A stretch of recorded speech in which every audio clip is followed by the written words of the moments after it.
Hello, everybody, and welcome to the show where, after the collision, we sift through The Wreckage. the wreckage. It pops me every time. I am your host, Jimmy T.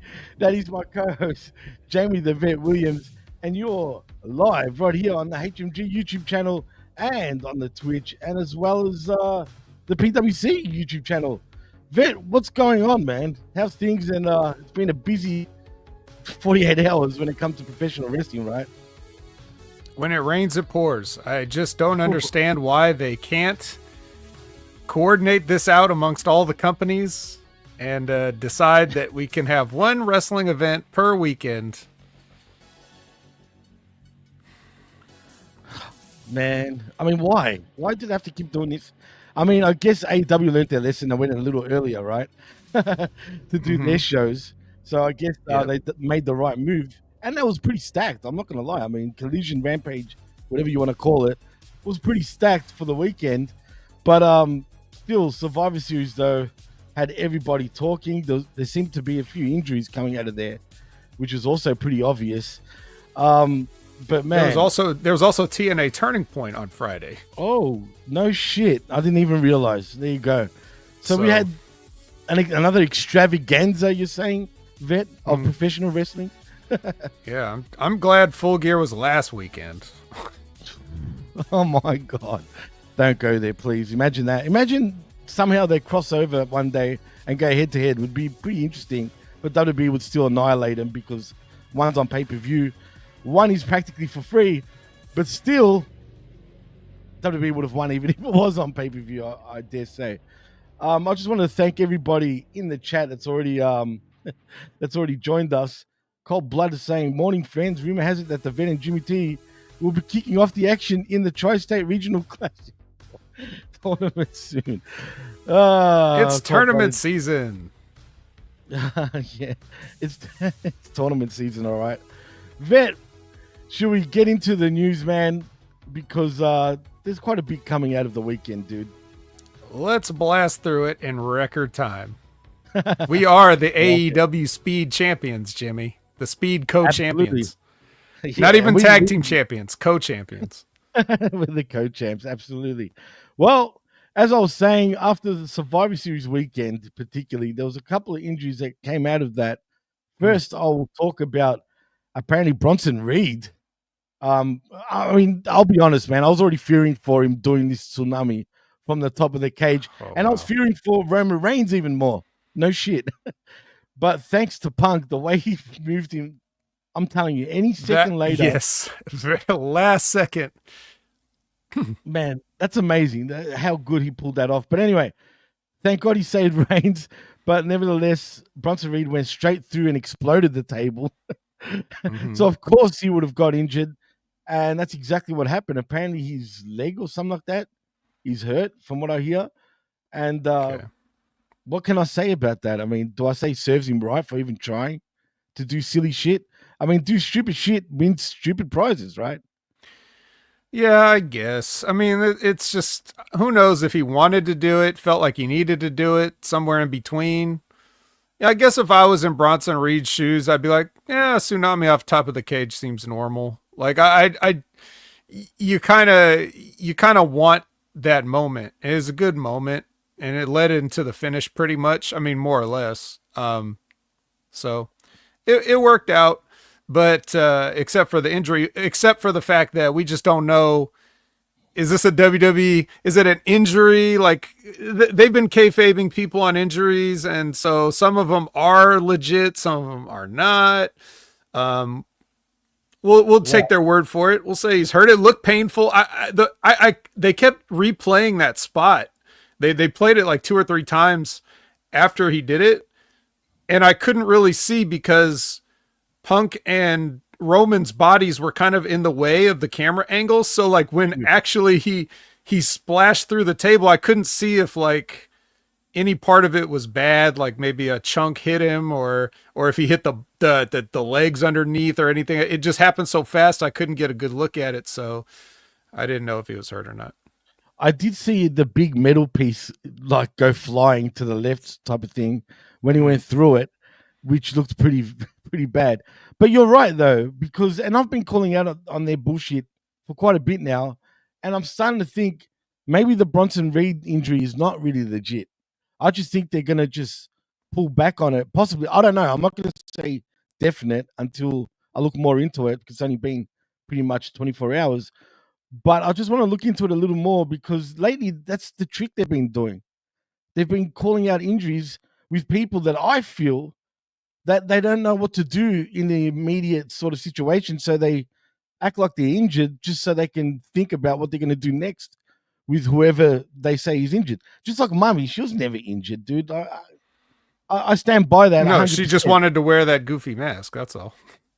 Yeah, and she's starting to look a bit. I hate to say this, but even a little extra goofy lately with the makeup and shit. Stop with the eyeliner and all that. Just be normal, man. God.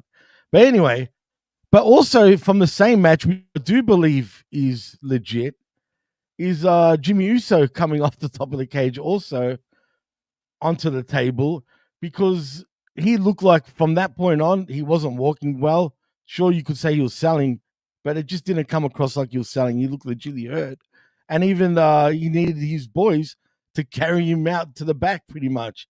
So that looks legit. And apparently he's broken his toe. Oh, well, I mean, a broken toe, you can deal with that a little bit. So that's lucky if it's just a toe, I think. Well, keeping with the injuries, and this is on the AEW end, Juice Robinson apparently reportedly suffered an injury on Collision. Oh, no. Yes. Can you believe it? Everyone's getting hurt. Not Juice. Well, unfortunately, Juice. Didn't he just come back from injury, by the way? Not too long ago. Did. God damn it, man. So there's another one on the list. There was a couple of other things I wanted to ask you, man, that I've kind of forgotten about, which is on today's sort of news. Just seeing. Oh, the Jade Cargill incident. I'm hearing rumors, and again, I don't know if I asked you this last week or not, I might have, but apparently, do you buy that she's got a neck injury if the rumors are true? Yeah. You do? Okay.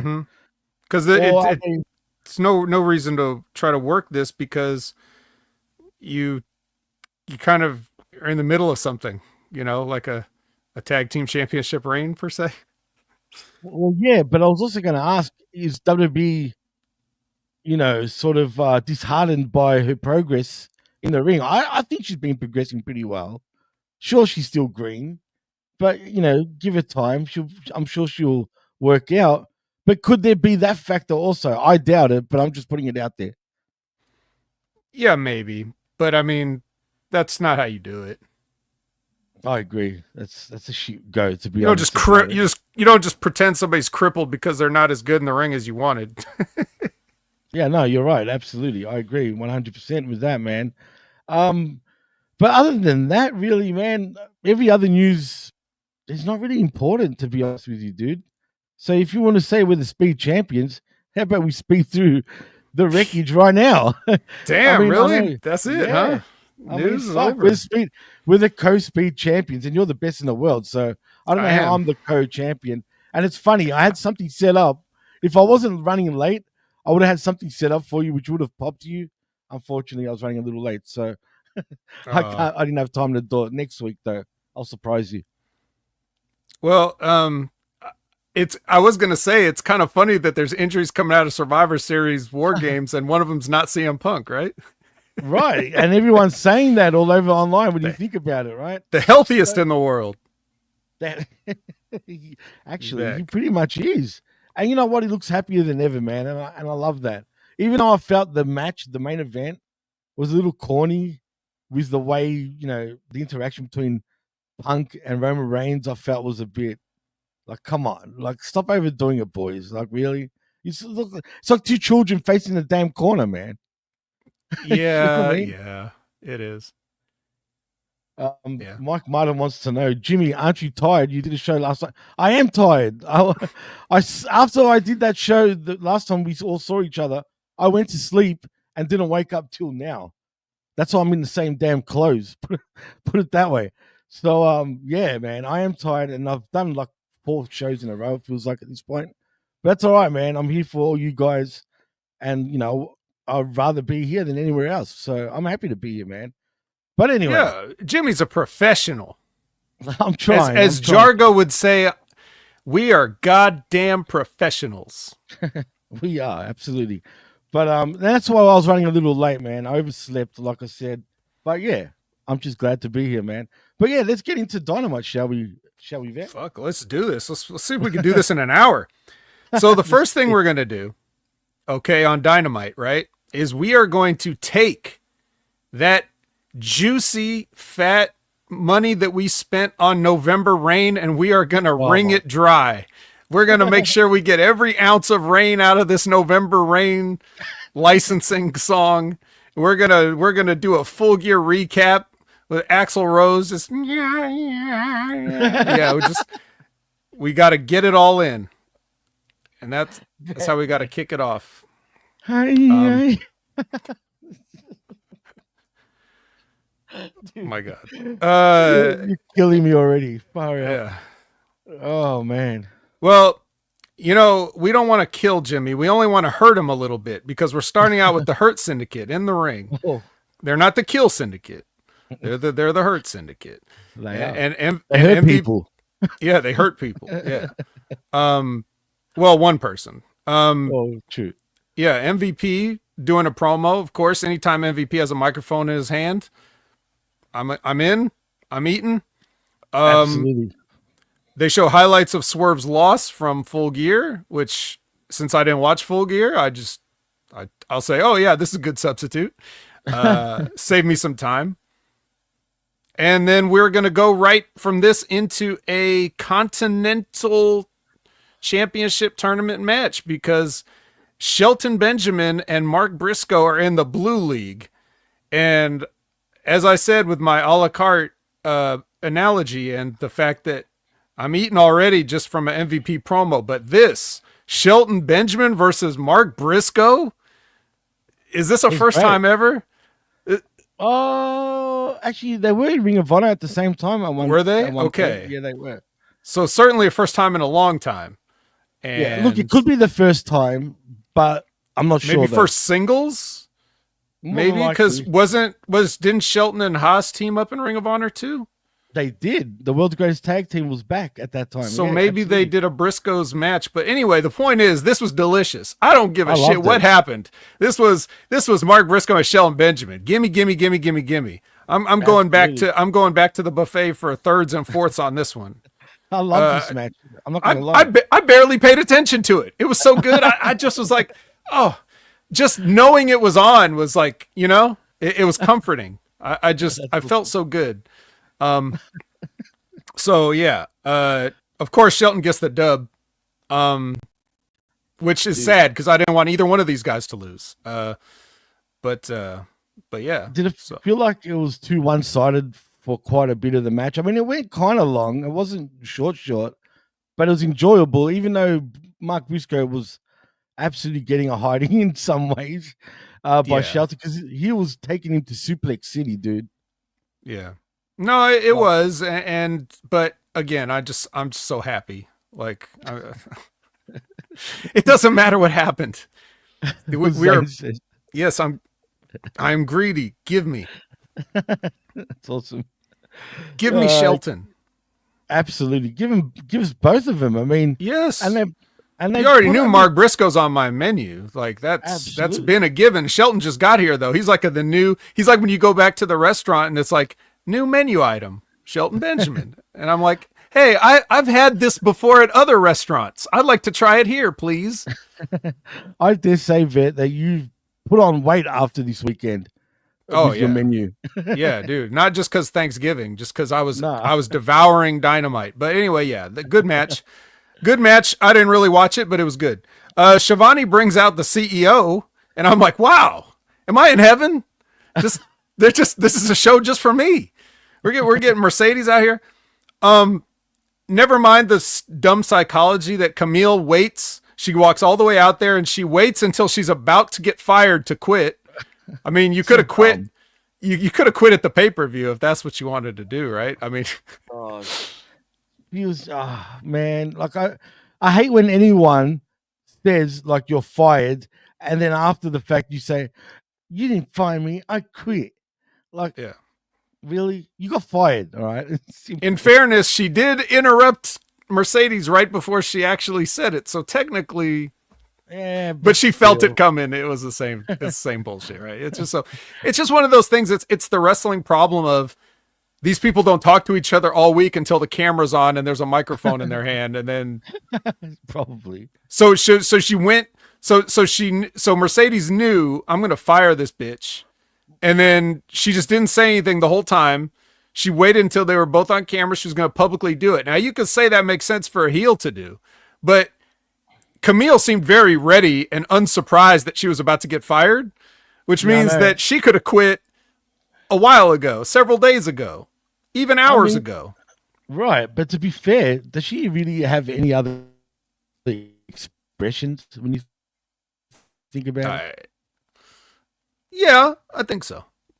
One of the things I liked about Camille was from her NWA run is when she was with Nick Aldis and she didn't say a word, but she had so many facial expressions instead.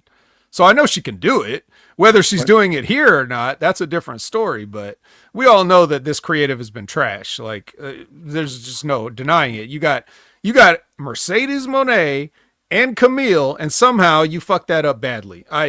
You have to make a great concerted effort to fuck them up. And, well, if they're going to put an effort into anything, it's going to be fucking something up. Speaking of which, we get some highlights from that fat family from social media or whatever. They had a match. In case, this is where I got to see it. Yeah. God.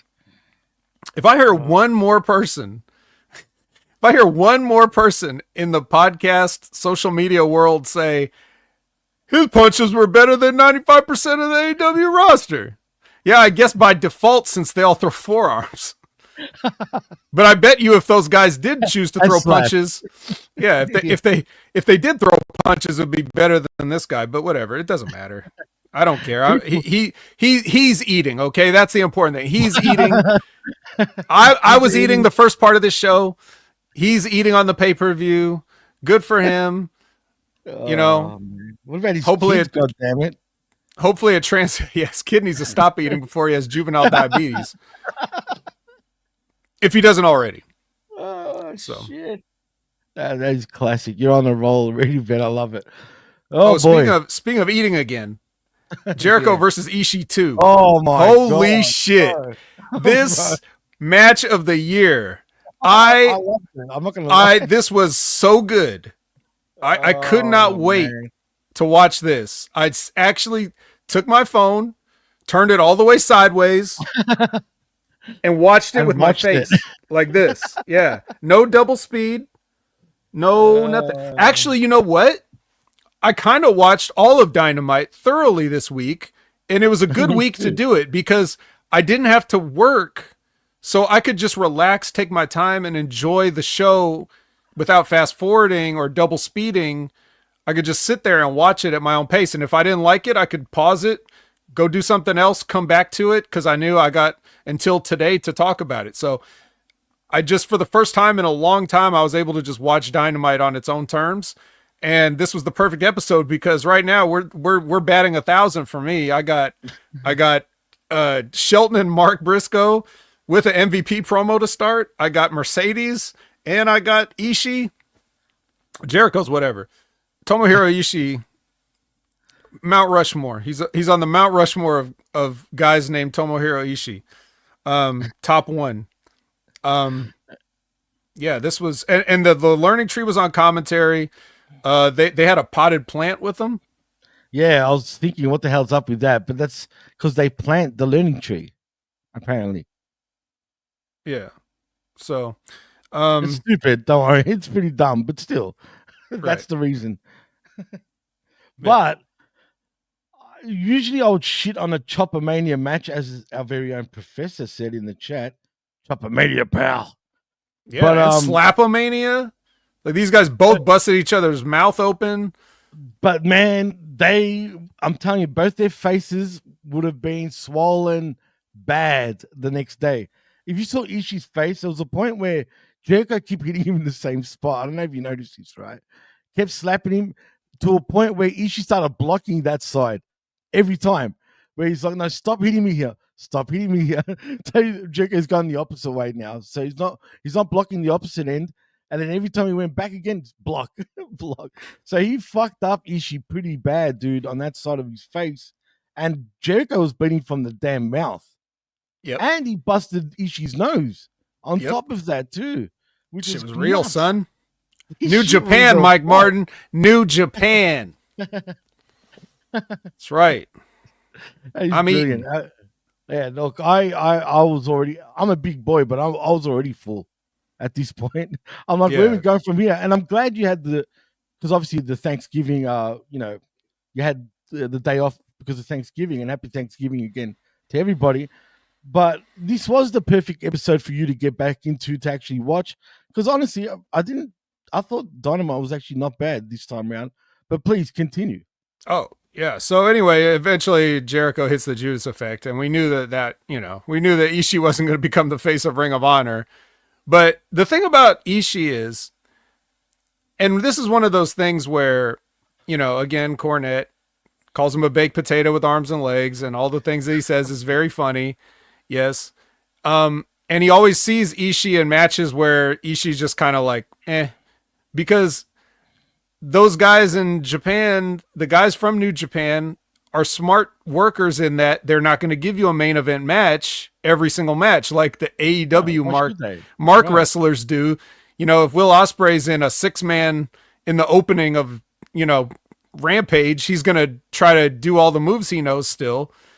But the Japanese guys aren't going to do that because whatever. But when you need a main event, level 25-minute match, Ishii is like the emergency break open glass. He can fucking go. He just doesn't go because why should he go? So but if you need a main event from him, he can still do it at his age, which is really impressive. But most people just don't get to see that. So that's why I'm such a big fan of his, because I really like his main event level matches.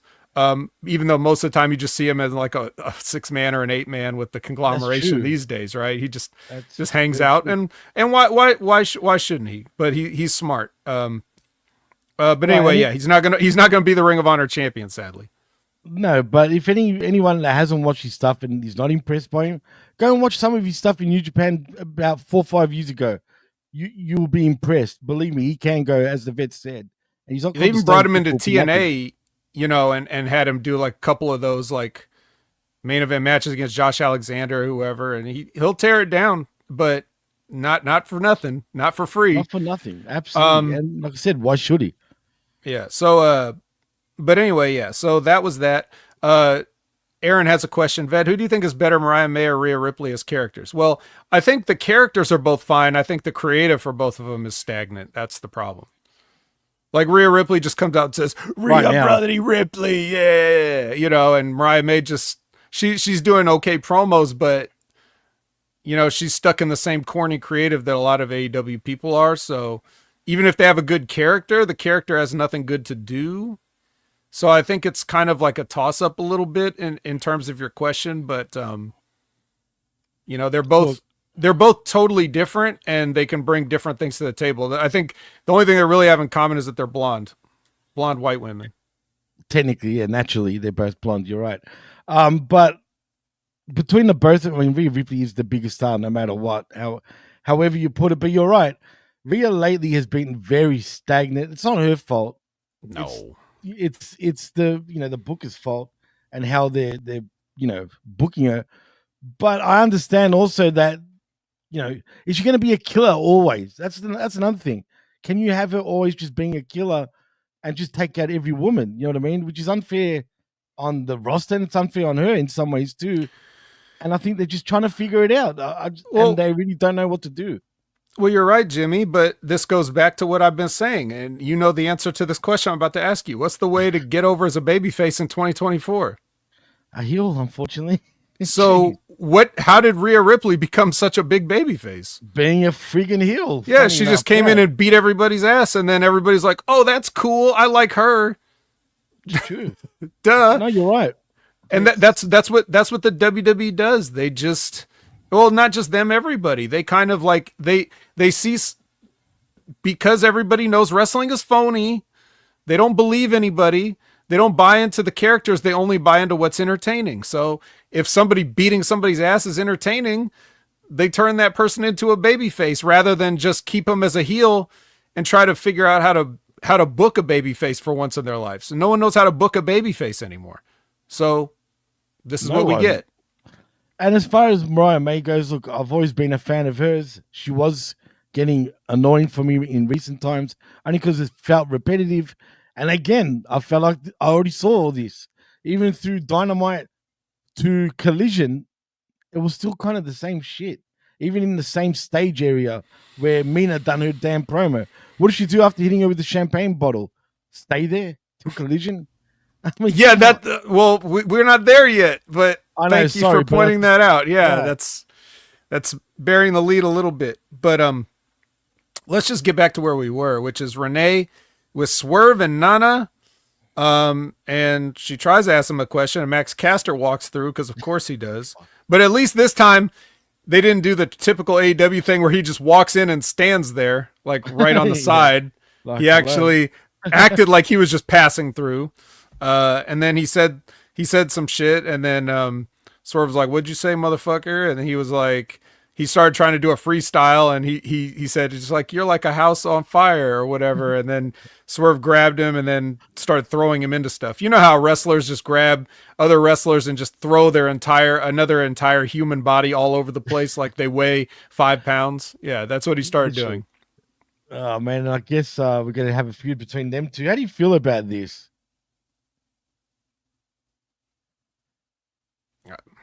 I guess. Damn. Whatever. Yeah, I don't know. Well, Tony Schiavone brings Hangman out. Hangman cuts a long promo just to say that he believes that the world championship is his and it always has been. So after how many matches he's lost in a row these days? Yeah, it doesn't matter. He's completely lost his mind. And here comes Switchblade Jay White. And then Pac and Yuta attack. And then Marina gets on the case, literally, because she has the case. And then Jay's about to give her the Blade Runner, and Moxley is way too late grabbing her out of there because Jay had to just stand there with Marina for like 5-6 seconds, just not giving her the Blade Runner. And then it looked awkward. So, but then Moxley chokes him out. Or starts choking him. Then Marina chokes him. Jay now, awkward. That is. Yeah. And then they all... Yeah, she choked him from the front. And then they all stomp him out. They all gang stomp Jay White. No Juice Robinson, nowhere. No appearance. Like, what's up with that even? You know what I mean? Anyway, yeah, that's bizarre too. But anyway, please continue. Oh, well, that's the end of that, except for this goes right into Claudio, because Claudio was out there kicking him just like everybody else, but he's got a Gold League match with Ricochet now. So now we go into Claudio versus Ricochet.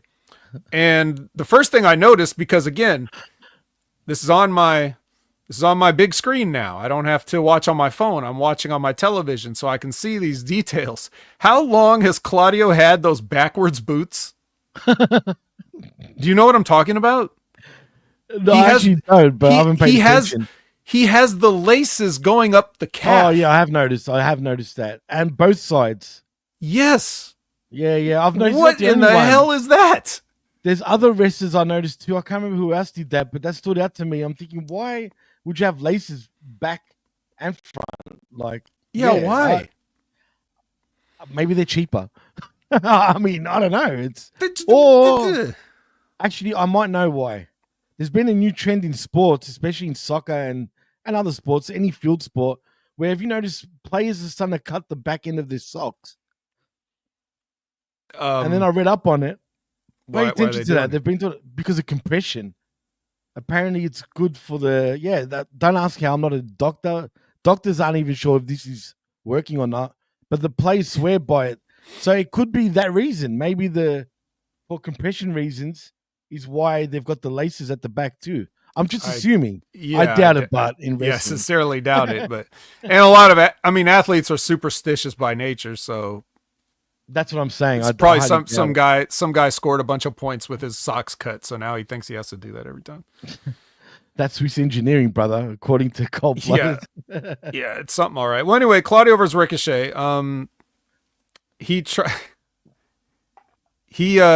tries. Okay, so basically, whatever, this match goes forever, and then Claudio tries to get a count out on Ricochet, and Ricochet barely slides in, and then for maybe the first time in a long, I don't remember ever seeing this, Claudio just hits a running lariat for the win. Oh yeah, that was awkward. That was weird. Not even a European, just regular ass clothesline, and Ricochet goes down. Of all people, Ricochet not going to kick out of this. But wait, isn't Ricochet having a better career in AEW since he left WWE? Isn't that? Or so he thought. This is worse. I don't care what he says. 100% he's being treated like way worse than what he was in WWE. They worked him, bro. Absolutely worked him. And I hope he regrets his decision because that's on you, bro. That's on you, straight up. I mean, maybe there was other reasons why he wanted out of WWE that didn't have to do with like his push and his money and stuff. Like he may have just really just not enjoyed being there. So if he's the professional that I would assume and hope that he is, and he's just about earning his paycheck or whatever, and he's not complaining about doing jobs or whatever for random Claudio Castagnoli's and random tournaments, then I mean, I wouldn't bother me. Pay me. That's it. Absolutely. Stop crying and just deal with it. Right. If you're getting paid good money, by all means. Before we move on, though, I want to ask you one thing about this tournament, right? I feel like the way they've booked this tournament, looking at both groups and, the way it's set up, shouldn't this tournament be done for the wrestlers like Ricochet or say, like, for example, we don't need Will Ospreay in this tournament, for example, in my opinion, because he's already got a program with Cole Fletcher, right?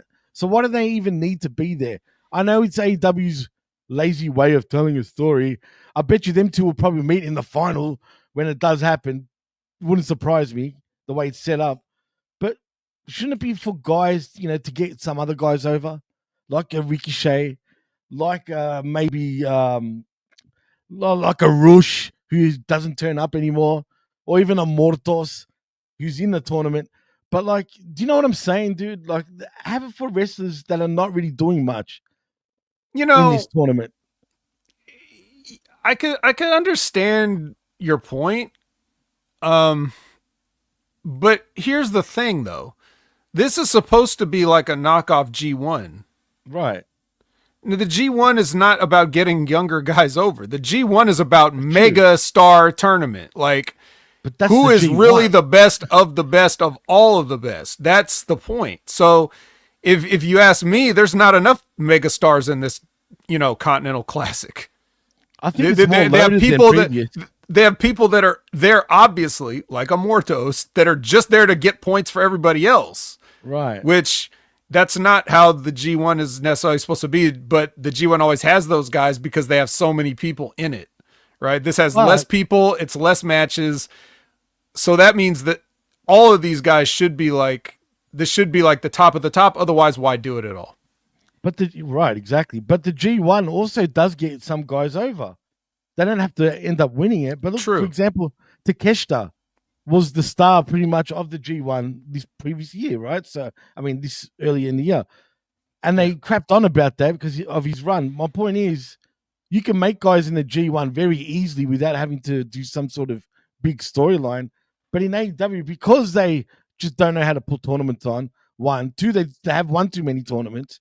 3, they're putting guys in big sort of feuds in this thing. And that's, in my opinion, their mindset is about the feud. Like, for example, between Ospreay and Fletcher moving on. That's my issue. Well, there's a lot of issues, and we could unpack this all day. Right, absolutely, 100%. I just don't. I'm not really a fan of half-assing anything, and I'm certainly not a fan of knocking stuff off. Like, I always try to be as original as possible in my thinking. And I did when I was a wrestler too. So even though I might borrow ideas, I would still try to make the ideas my own. I wouldn't just do this haphazard clone of a more famous tournament just to say I did it. I wouldn't do it. So come up with anyway. Shit. Yeah, Renee with Callis and Fletcher. Okay, they do a promo. Anything memorable about this? I don't remember. No. Okay. Nothing memorable. We can move on. All right, Bebe time. He starts trying to do a story time, and he gets interrupted by Kyle O'Reilly again. And Kyle's like, I want to fight Max. I'll fight him for you or something, but not for you, for me or whatever. Like, and then Max comes on the video screen and says, no to both of you. And then piano, mind you. Yeah, and then he plays. Well, yeah, then he plays his theme on piano. Do do do do do do do, and then like he just leaves. So then Cole and Kyle are like, you know, they each say like, well, I'm going to enter the Dynamite Diamond Ring Battle Royal, and then the other guy's like, well, I'm going to enter the.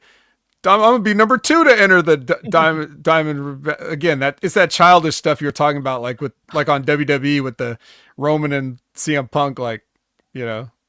And you know what's sadder though, dude? MJF comes across like he's Princess Peach. I'm serious. And you know what I mean by that, right?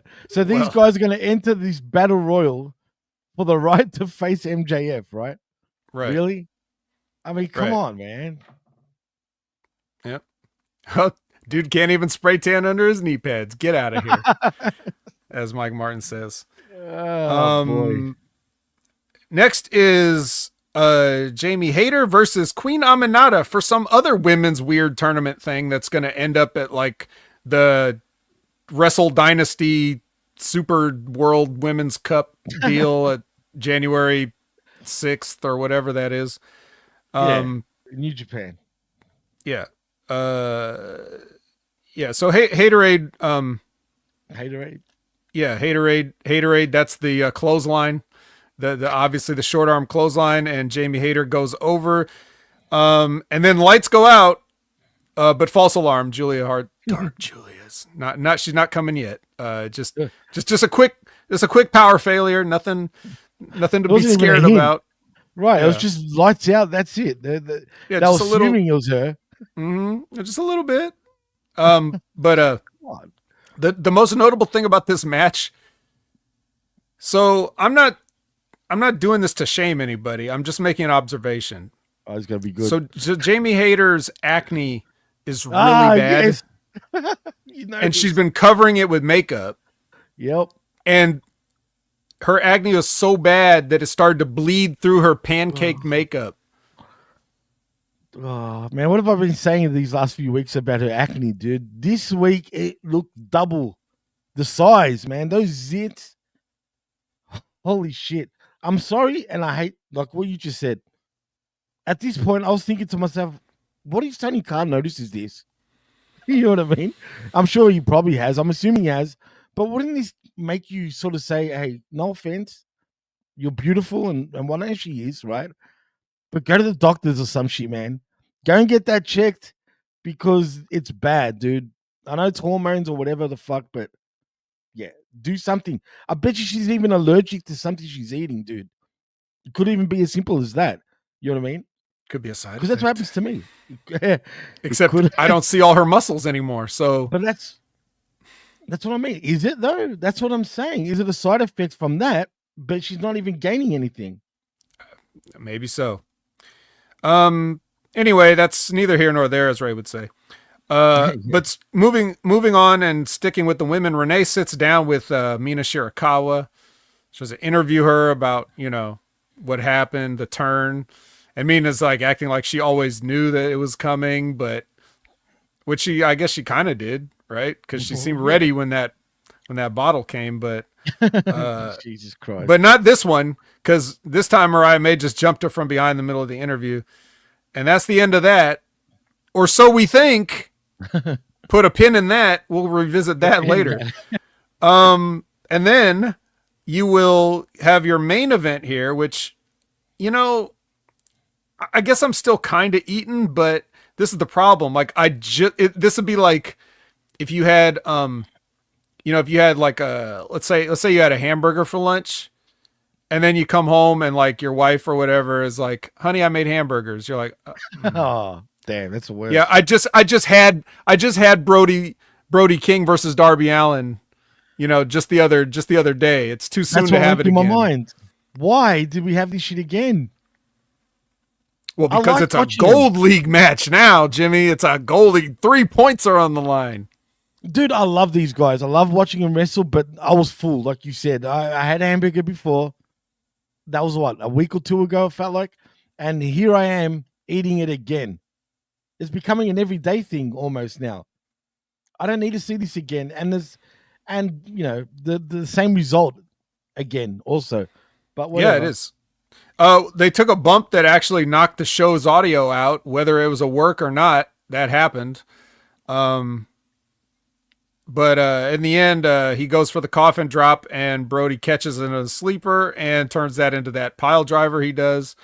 And that is a 3 count and 3 points for Brody King. However, here comes Claudio, and he's going to pick the bones of Darby Allin because they have unfinished business, obviously. Like a hyena, Vehicular literally. assault from Full Gear. And I'm sure he's not taking too kindly to that. However, Brody faces him down, like protecting Darby almost. So that's how we go off the air on Dynamite with the stare down, and Claudio's just like, fuck it, I'm leaving. Yeah, it's like, why, big boy? He's almost looking at him like, why? Why do you have to protect this idiot for? In his head, I don't think Darby's an idiot. But what is going on with Darby? I know he's going to come flying right back up the table when it's, when he must. But, they could build Darby in this, though, if they really want, and have him really be right back up on the top end of the card by actually him maybe winning it. But I still think it's all about Ospreay and Fletcher, unfortunately, when it comes to this tournament. Yeah. Well, that's the other thing. That's the other thing about the G1 that I didn't really feel that the Continental Classic did very well last year was, they really had you like looking at mathematically some of the things. I know everybody's making fun of Dave Meltzer and all that stuff for all the stuff he said, but like they really did, some of those matches did come down to being very exciting as to like who's going to actually win and stuff like that. But it's not the same. This knockoff is not the same. So you already, maybe they think, oh, now Darby's already in the whole 3 points, and can he come back from that? And like they're going to try to tell the story of him going on a roll and then maybe falling short at the end or some whatever. But like you said, exactly what's gonna happen. They're booking a tournament based on existing storylines, and all the storylines were already tired of them. Right. And that's what sucks. Yeah. That's what sucked. And they're so obvious too. That's another thing that annoys me. You can see what they're trying to do from a mile away, rightfully or wrongfully. At one point, I couldn't guess anymore because when they're supposed to do the right thing, they do the opposite. So then I just gave up. But now I'm so used to them doing the other way that it's become obvious again. So whatever, man. It is what it is. It is what it is, and what it is Collision. You may be saying to yourself, but Vet, where is Rampage? Well, Rampage is a special time after Collision. It's a Lucha Libre edition of Rampage. Yeah, dude. I don't. Anyway, okay. So Collision first. Where was Juice Robinson on Wednesday? Well, I don't know, but here he is today. He's facing Will Ospreay in a Gold League match on a Wednesday, technically. Oh, wait. So is this this was a taped? Yes. Oh my goodness. In the crowd had to so it's worse than we think. Yes. That's what makes it worse, dude. So you don't have Juice on the Wednesday, right? But he's here. Yeah. I can't help you, Jay. I got a match. God. Jesus. And I think people won't notice this shit. Anyway. What else? King of 2K24. What do you think about O'Connor's guys? We're doing this in order, just like we always do, Aaron. You're gonna wait even longer now. Anyway, Hidden Blade, because there ain't no way Juice Robinson's beating Will Ospreay. Sorry. Unfortunately. Now we go back to Wednesday again, where Mariah May has just attacked Mina Shirakawa, and the follow-up is this promo. She just cuts a promo, but she's in the same position she was when we left on Wednesday. So I've never seen this. We've cut a vignette in half and showed it. Yeah, it showed. We didn't even get a to be continued on Dynamite. We just none of that. We just thought it was over. Like, well, I guess she knocked out Mina. That's that. Nope. She had other things to say, but they just turned the cameras off, or at least they turned the feed off, or whatever they did. I'm confused. She slipped there. We'll assume that's what she did. At least they moved Nia's body, right? She wasn't on the floor anymore. Yeah. God. Talk about lazy, bro. That's just lazy. Lazy booking. All lazy. And I don't think ahead, man. Yeah, no. Well, let's just, the less said about this, the better. She did a promo. Next match is TV Collection versus Mystico Party. Love this match. Oh, I fucking love this match. Loved it? All right. Tell me about it, bro. I really did, man. This was a fun match, dude. First of all, Mansoor, please don't use a blower on Johnny TV again. Because the second he did that, his hair, literally, because his hair's thinning out and all that, right? He looked like Krusty after that. It just stayed like that. He couldn't fix it, you know what I mean? So it made his hair worse. And some of these moves was hilarious, bro. I mean, did you see Mason with the ass bump, right? but then bent over, the camera goes right to his butt. And then the other two guys are all fucking, posing as well, but in a sexual sort of way. But still, it was kind of funny. Even I don't know what you call it. It was like a rollover on one of the private party guys, Mansoor and Johnny TV. And then Mason punted him right in the balls, which is also pretty funny. This match, I just enjoyed it. Everyone's a clown in this match, but I was cool with it, man. I don't know why I like MXM, right? But I don't know, man. They crack me up, and the crowd pop every time the music just starts, man. I don't know. I like watching these guys, and Private Party. Now that they're back with the Shots song, I can get with it, man. All right. Was Mystico clowning around too? No, he wasn't. He was dead serious as always. Yeah, he was dead serious. Boo. He was being stinkada. Yeah, boo. He's no fun. No fun, unfortunately. Well, anyway, they hit the gin and juice on Johnny TV to win, so that was good. I enjoyed the match. It is the professor is trying to explain to us the things that have happened, such as Juice was stuck in traffic on Wednesday that made the building on Saturday, even though it was both on Wednesday, right? Even though it was both on Wednesday. And then he's also saying they rescheduled Mariah's shoot an hour later. Simple logic. Well, even though she cut her promo with Mina's body still laying on the ground. But yes, I suppose. Yes. An hour later or a day later, 3 days later, whatever it is, they did it. It's beautiful. Look, I'm not knocking AEW for taping things, of course. I mean, it's fine to tape things. WWE's been taping stuff, whatever.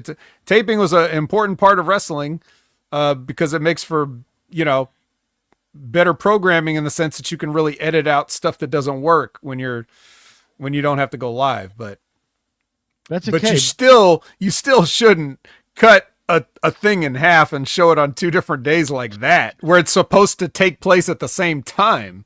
If it's supposed to take place on 2 different days and you film it the same day, that's different than taking something that's obviously happening continuously and then chopping it in half in the middle and playing both parts on different days for no reason. But that's neither here nor there, again, as Ray would say, because Lexi is with Anna Jay and she has nothing left to lose, Jimmy. Really? I mean, that's what she said. That's what she said. Actually, I don't know. I like her. Look, Anna Jay's beautiful. As far as her in-ring shit, I thought she was improving, but again, she's getting stagnant. you know what I mean? So she's just there for looks at this point, and I get it. But I just can't take it seriously, though, dude. As just like her boyfriend. Yep. Yeah, that they're a pair of can't take. But I could take her more seriously than him, though. Yeah, that's true. Even with all that being said, well, here's a couple guys you might want to take seriously. It's Kyle Fletcher versus. Go ahead and do it. Mortos. Yeah, I don't have the effects on right That's now, all right. but yeah. You're your own effects because you're a professional. Yeah. Blue League match. Mortos gets his brain busted. I mean, I don't really think there was any. There's no doubt. At least he didn't use that crazy top rope one this time. But I hate that move, dude. Thank God he didn't use that, man. And you know what? It was still Mortos again. I can't state this enough. He can go against anybody. You know what I mean? Like, even this match was half decent, even though it was dominated by Fletcher and Fletcher posing all over the place.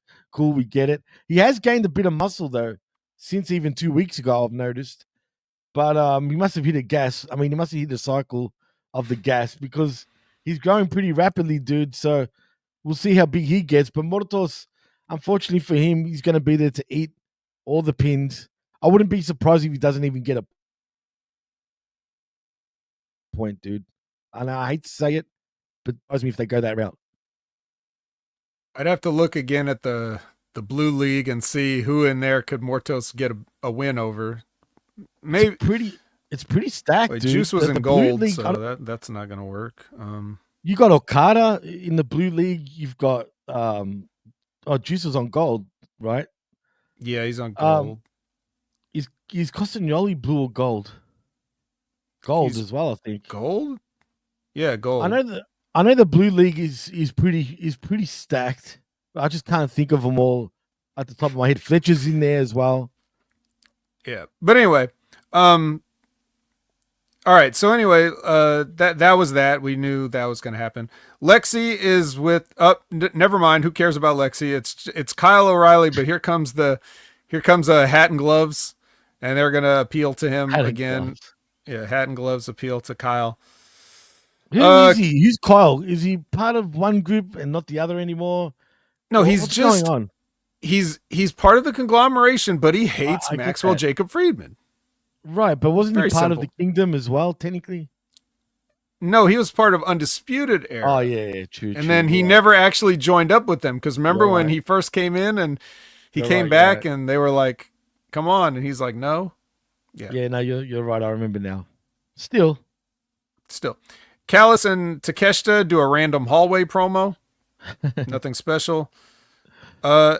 The Outrunners make an entrance with their VHS filter on again. That looked good though. It was perfect. Yeah, WWE blowing it. Outrunners killing it.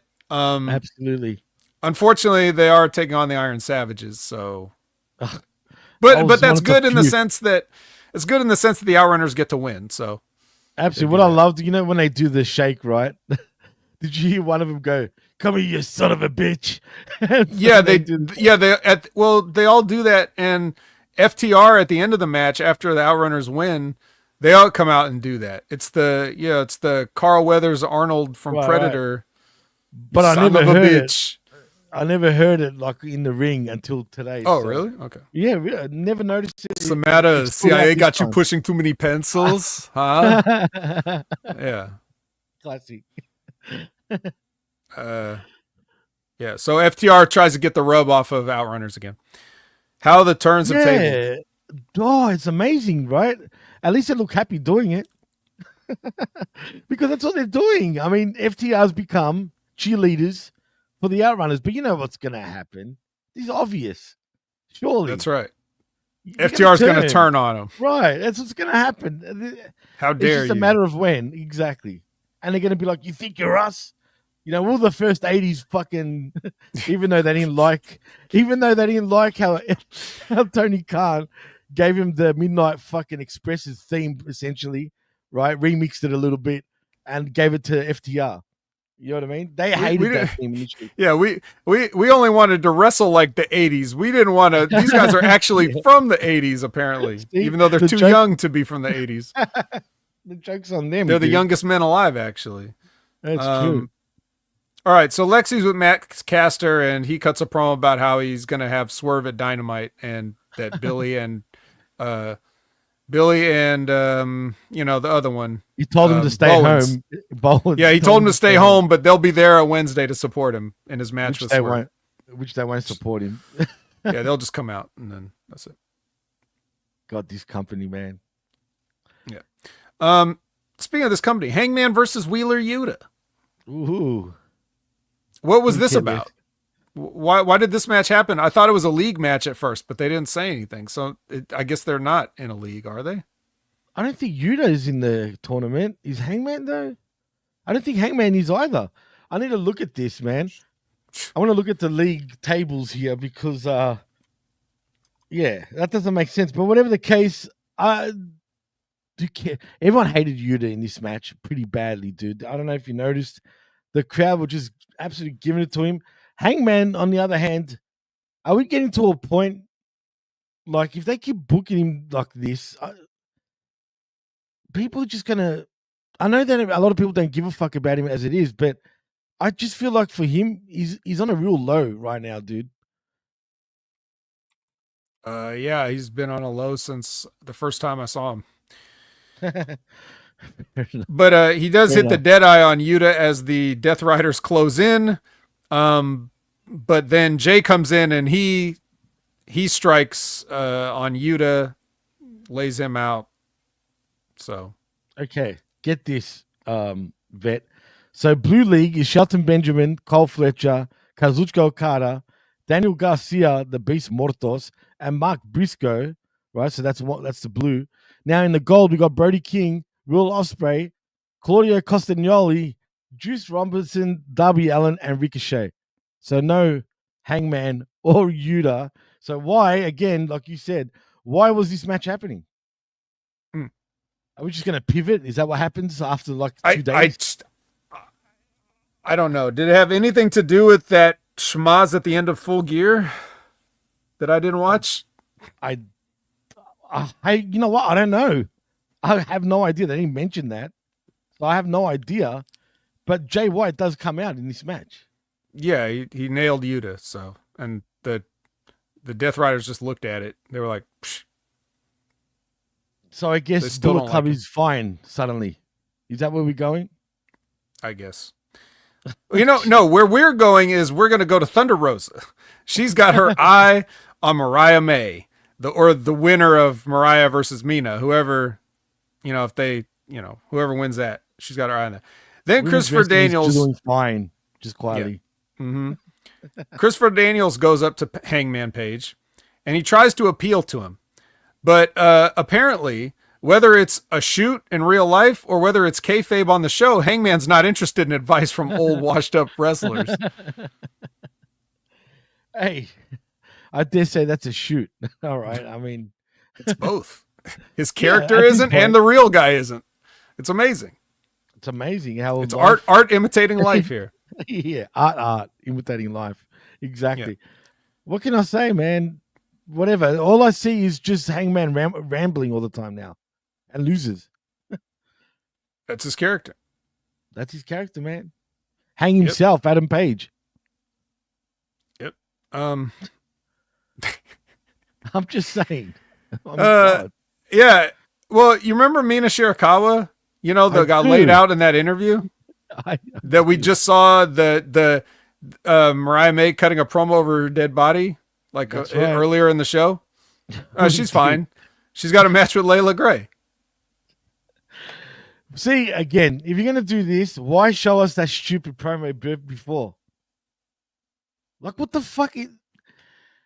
Anyway, I can't. I'm going to get my blood pressure up. I don't need my blood pressure up at this point. Keep it down. I don't want it. Actually, I don't really have blood pressure. But just enjoy the Mina Shirakawa and the Layla Gray rolling around in the ring, doing things that cause them to bounce and jiggle. And Mina hits the Mina driver or whatever she calls it and gets the win. So she's got momentum behind her and probably a few other things if she's not careful. Then Lexi is with Willow. Yeah. Lexi's with Willow Nightingale. Remember her? She's back. She's back? She came out to help Orange at Full Gear, I guess, like you mentioned in your recap last week. And then she disappeared. Yep. Now it's time for her to do the hard work and make it happen. That's what Will's going to do. She's going to make it happen. What is it? I'm not sure. They already got women in angles and programs right now that Willow doesn't really fit in, but she's going to make whatever it is happen. You know what's funny, dude? You know who she's starting to remind me of? It's going to sound bad. Balls Mahoney. Seriously. Of who? Sorry? Willow Nightingale is starting to remind me of Balls Mahoney at this point. Balls Mahoney? She's got the biggest balls of the all. She might as well start calling herself Balls Willow or Balls Nightingale. Wills Mahoney. Wills Mahoney. I like it. That's even better. I'm just saying, dude. She's just, I don't know, man. Whatever. Well, looks like there's been enough talk. It's time for the main event. Oh, that's the wrong show. That's the show after this now. The main event is Okada versus Garcia. And I was thinking as I was watching this, because I watched it. Of course I did. It's Okada. I'm eating. I have to watch this. And I just think, it's like, can you imagine what it's like if you were to just see somebody, like if you knew, like you just say, okay, this is the pinnacle of this person's profession right here. And to just see it used in such an unsatisfactory way, like, can you imagine, like, if Beethoven at the height of his creative peak was just like playing his piano outside in the cold for pennies as he's homeless and people are throwing him by, and he's like, and everybody's just like, yeah, here's a whatever they have in Germany or Austria. Like what like this is what it's like. It's like you see Okada, but then he has to be in here with Daniel Garcia. Champion versus champion, brother. Great. I mean, it's the ultimate match, bro. WrestleMania 6 all over again. Come on. Yep.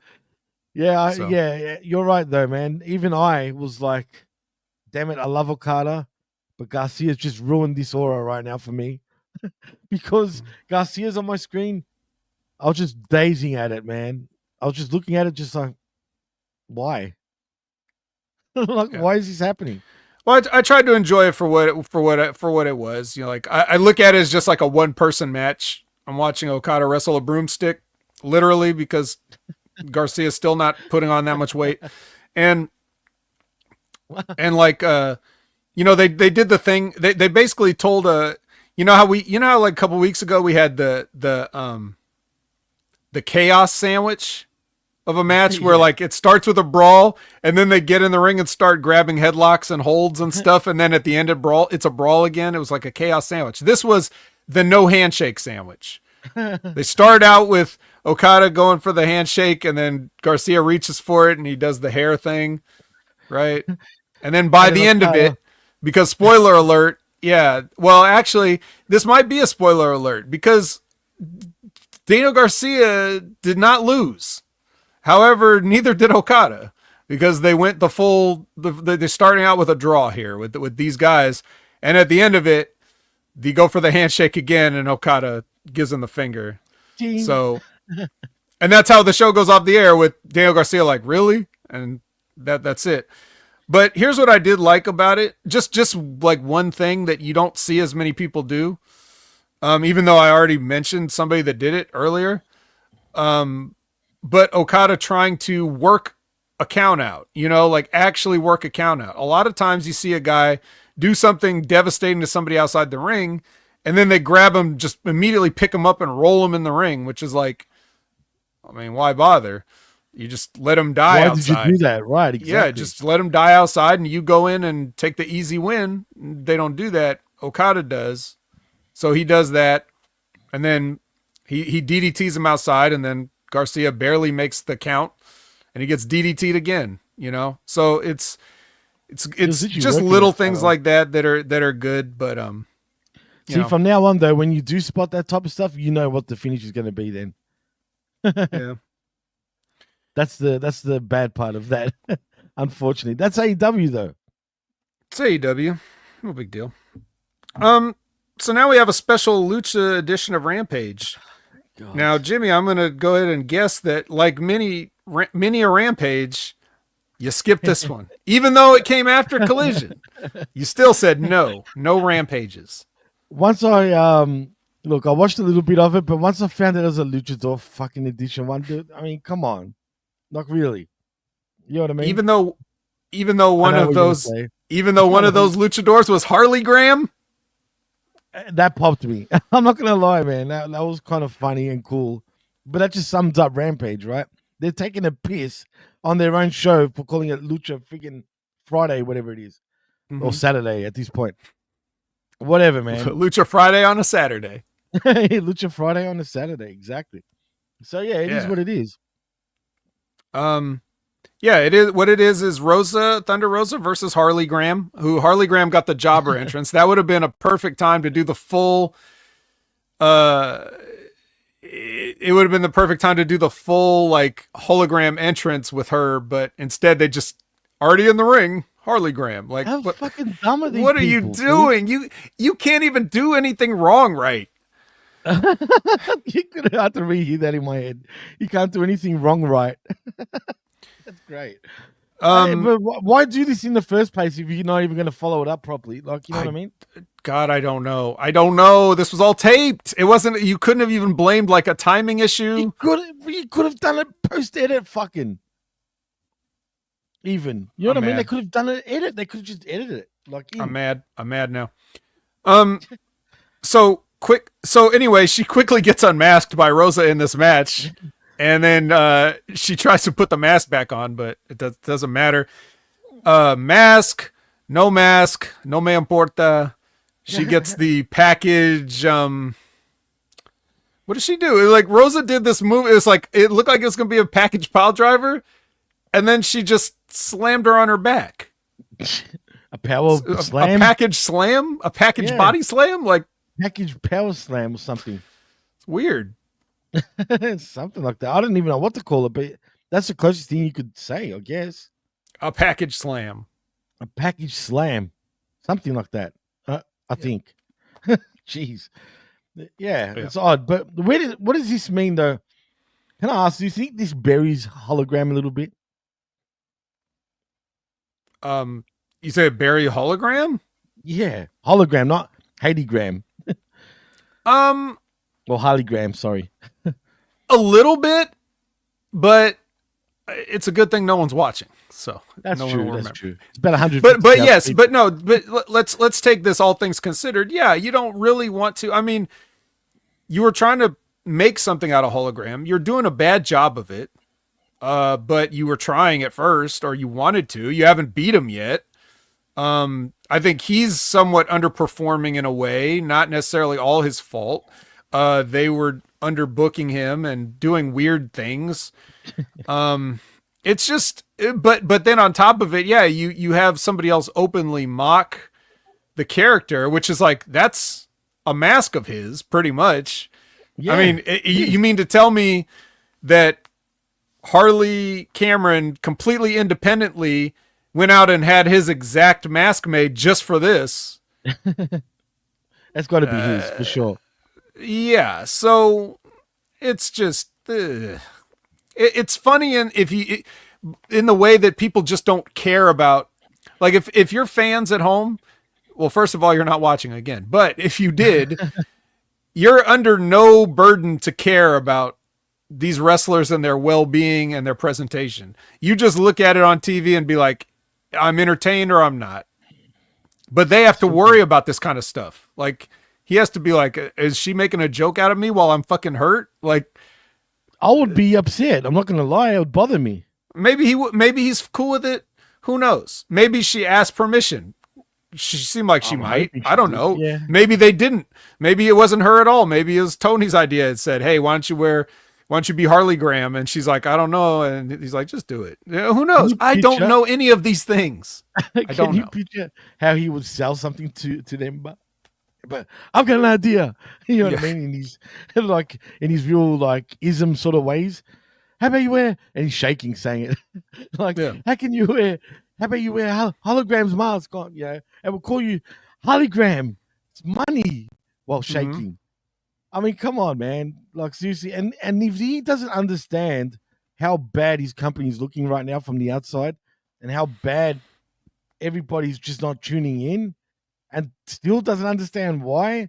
It's all those little things that we were pointing out before with promos and, they recorded the same night, even though it's supposed to be 2 different nights. And it's all those little things that people really get irked by, man. Sure, not everything gets spotted by casual fans and whatnot, but damn it, some things are very obvious, man. And then when you see that type of stuff, people are going to think of you as Bush League. You know what I mean? Legit. And that's what they're looking like, dude.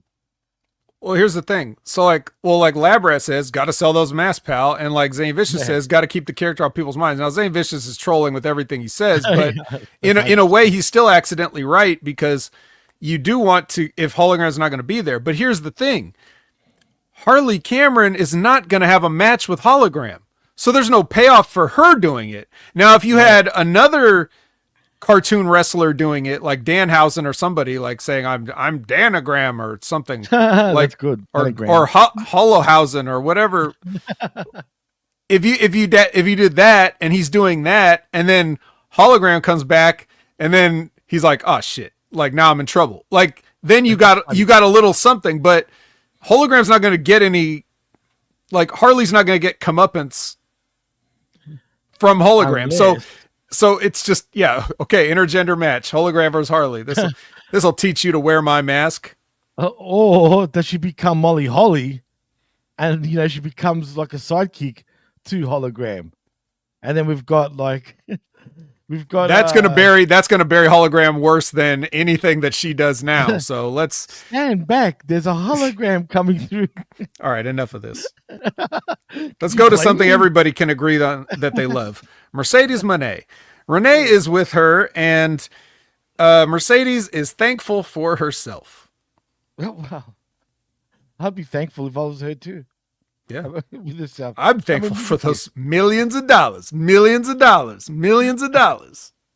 She should start doing this every week from now on. I mean, it's true. What's it to be upset about if all the rumors are true and she's getting paid what she's getting paid? CEO, bitch. Say hello to your CEO. After that. Yeah. Hey, man, I'll be happy to bounce around doing nothing as long as I'm champ. Yep. Well, champ. Yep. And paying. Well, I mean, the last time we saw her, she was trying to make Chris Statlander look like a pro wrestler. So, I mean, she's earning her money. Let's put it that way. Many have tried, none have succeeded. But anyway, so speaking of many have tried, none have succeeded. Top Action's full crew is out here. We got the pilots. We got no, they're not wearing the gimmick. They're just regular wrestlers again, but they are Top Flight, and Layla's out there, Action's out there, and then Layla, it's basically Top Action versus, get this team. Are you ready for the team, Jimmy? Oh, please tell me. Atlantis Jr. Yeah. Okay. Máscara Dorada. Ooh. Katsuyori Shibata for some reason. What? Yeah. What? The amazing luchador Katsuyori Shibata. I thought this was Lucha Friday, whatever, Lucha Saturday, wasn't that? Hey, 2 out of 3 ain't bad. I guess. I mean, come on, man. Why are they together? Did they give anything? Like, Rampage has really become the show of random. Even though AEW is very random in general, but Rampage, no shit, is just random. Friday Night Random. That's what the show should be called. Not Rampage. Random Page, right. It should. I mean, if you're going to treat it like that, then fuck, man. I mean, do that. Call it that. Yeah, well, none of that. Anyway, Dorada hits a shooting star press on one of the guys. I didn't see. So they won too? Yeah, Dorada went over. Wow. Take that, Top Action. Yeah, it was more like Crash Action. They were probably too beat up from fighting with the Death Riders all the time. Maybe. It took a toll. It took physical toll on them, you know? I'm sure it did in both ways. I'm sure it took even a political toll on them too. Yeah. We get a recap of the Hook and the Patriarchy angle. Remember that? Remember them? Oh yeah. Yeah, and then Renee is standing by with the Waynes. And Nick has requested a match with Hook at when AEW goes to the Hammerstein Ballroom. Oh, for Ring of Honor? No, because they advertised on Collision for the next Ring of Honor pay-per-view at the Hammerstein Ballroom. They mentioned nothing about an AEW event. No. I think this is going to be AEW. I hope so. I mean, they're going to tape Ring of Honor when they go. Yeah, they're going to so do a that's pay-per-view probably what there. you're thinking of. Yeah, they advertised the pay-per-view. I'm hoping there will be a Dynamite or whatever there, as you said, because I love that building. Any show that's done in that building, it always ends up being a decent show because of the atmosphere and just the feel of the place seems real cool, man. I just like shows from that building in general. Mm-hmm. So the next match is Serpentico versus Mortos. Mortos. Tell me Mortos. Absolutely ate him alive. This match definitely lasted longer than 30 seconds. Oh my God. I think it went through a break. Serpentico was in a match that went through a break. Get out of here, man. What are they doing to Mortos? I don't know. Even when he gets a win, you can't. It's not satisfying. And then after he does get that win, we go backstage because something has happened, and then we run up and we see Camille taking a nap on a pile of chairs. Taking a nap. Yeah, she's resting her head on those chair pillows. And the referee's calling for help. I heard that Camille was actually at the last NWA tapings with her husband. Yeah, probably. It's her husband after all. Right, but do you think they're starting to cool off on her and trying to punish her for some weird reason? I mean, they punished Ricky Starks for turning up as a friend for Cody Rhodes at Royal Rumble and then WrestleMania. I mean, they're pretty petty like that. Doesn't it seem to be cool when their wrestlers go to AEW and whatnot? You know what I mean? To support money. Yeah, it seems like Tony is becoming everything he hates. Right, he's becoming Vince fucking McMahon. Or even if he's not doing it, he's letting it happen to somebody else calling the shots. So it's him telling that person to do whatever they have to do. We get a Diamond Ring Battle Royal promo. Like several of the people that are going to be in that Battle Royal do like one of those. It's kind of like a montage of short promos, you know. Nobody cares. And then. Yeah, don't worry about them. Forget all them because they're not going to not win it. It's all about the devil and all that. So, finally, the main event. Now it's time for the main event. It is your favorite main eventer, Commander. This guy is up. He's trying to tie Daniel Garcia and Wheeler Yuta for main events, but his opponent. Jimmy, you may be happy to know this if you didn't already know. Hechicero. Tell me. Hechicero, he's back. He's back. Where has he been? Please tell me Hechicero won. No sé. No, I don't know where he's been, but he's back. You want to know if he won? You want to know if he won, Jimmy? You better have won, bro. Jimmy. You want to know if he won? Gimme. You want to know if Hechicero won, Tell me. Holmes? He did, este? He did. Órale, cabrón. No, really, he did? He won. At first, I was like, wait a minute. You just brought in Hechicero to do a job to Commander, didn't you? I but swear it turns out, no, they actually didn't. The right guy won. Hechicero put on a clinic. I hadn't eaten anything in a while. I was starting to get hungry again, and Hechicero showed up, and I was eating again. He just did the Hechicero thing, did the whoopity whoop and the flippity dip and the stuff and the thing. Fuego. Yep, he did that, and then he had everybody thinking that Commander was going to tap out, and then Commander used his mat ability to try to pin Hechicero, so Hechicero had to kick out and let him out, but then he hit him with that crazy guillotine leg flipping dive slam thing that he does. Ooh. And beat Commander clean 1, 2, 3. to go off the air and end your AEW week with Hechicero. Hechicero, the fuego of AEW. Mm-hmm. Well, whenever he wants, when he turns up. I mean, when was the last time we've seen Hechicero? Man, It's been a while. MJF match? Oh, shit. That was like, fuck, man. That's 4 or 5 months ago, maybe. Forbidden Door, whenever Forbidden Door was. This year's flown, vet. So, yeah. Oh, wait. September, I think Forbidden Door's usually on. Anyway, it's been a few months. Well, but he got the win, which is yeah. great. I don't know if he's hanging out or if he's actually just doing this like quick appearance just because he's maybe in the country for some business. He's blood in, blood out, Holmes. Yeah. He goes in and out. He's out of here, man. Why would he want to be part of this? CMLL is probably bigger than AEW at this point. Could be. Yeah. So I'm fine with it. But it was interesting because I'm thinking, why do you have like couldn't I'm looking at the matches with Serpentico and Mortos and Commander and Hechicero, and I'm thinking like could we have done something else here for this? Like, I don't know.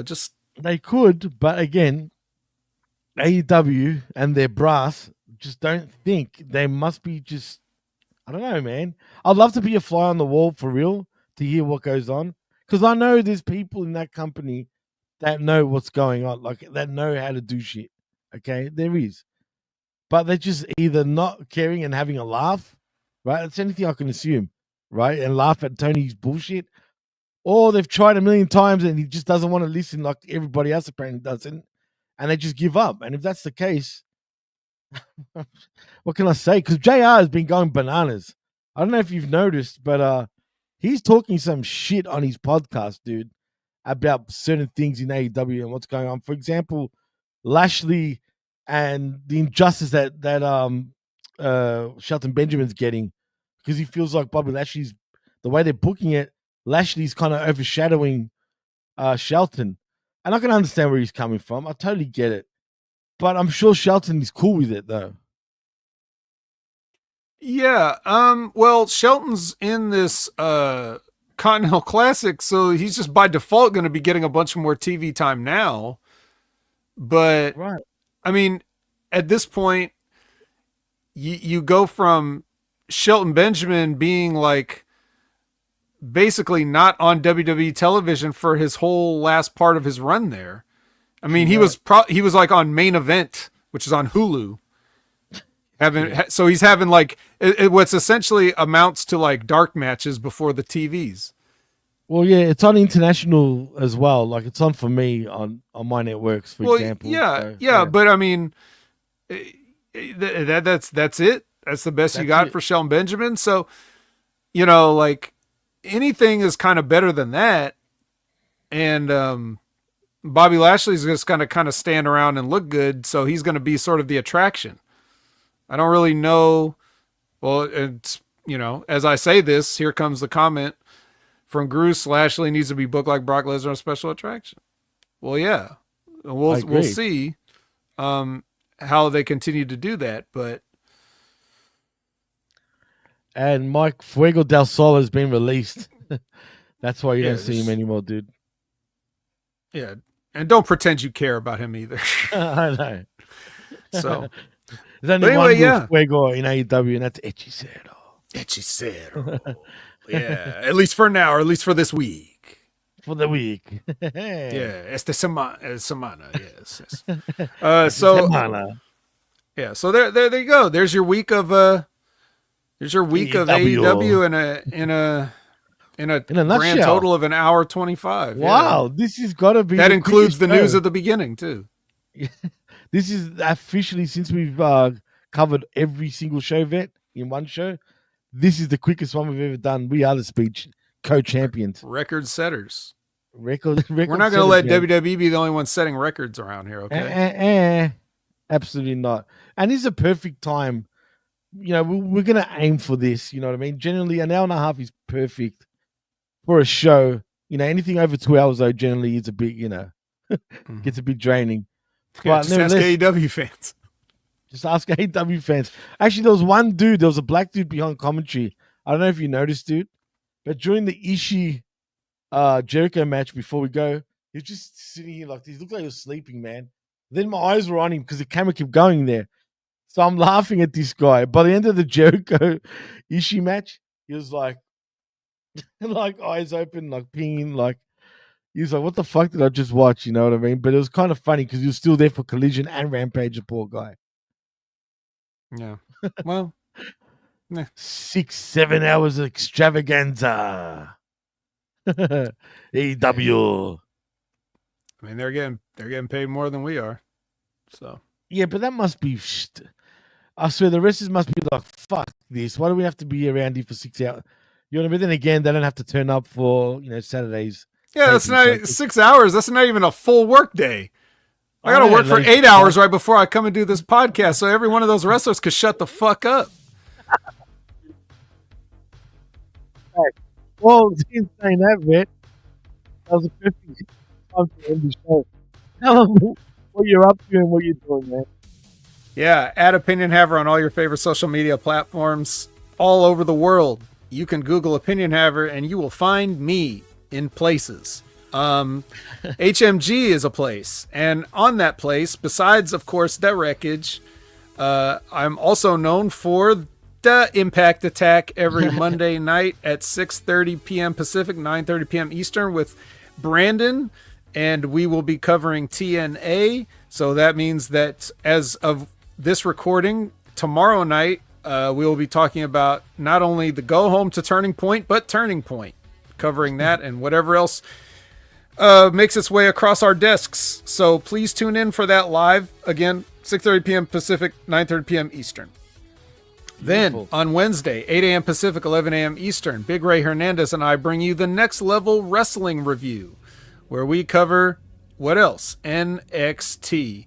The show that's doing sub-Dynamite numbers, but nobody talks about it because it's not cool to talk about how when the WWE blows it. But yes, they are now on network television and doing sub-Dynamite numbers. So if you want to hear us talk about that glorified, preteen girl drama show, then and cover the number one women's promotion in the world. Sorry, Stardom's number 2 now. Number one women's promotion in the world is NXT. So Ray and I will talk about that every Wednesday, 8 a.m. Pacific, 11 a.m. Eastern. Then, if you want to talk about other things, like let's say you have a question and you don't know who to ask, but it's about wrestling. Well, may I direct you to Wrestling with Rip Rogers, a live Q&A in which you can ask Rip Rogers a question.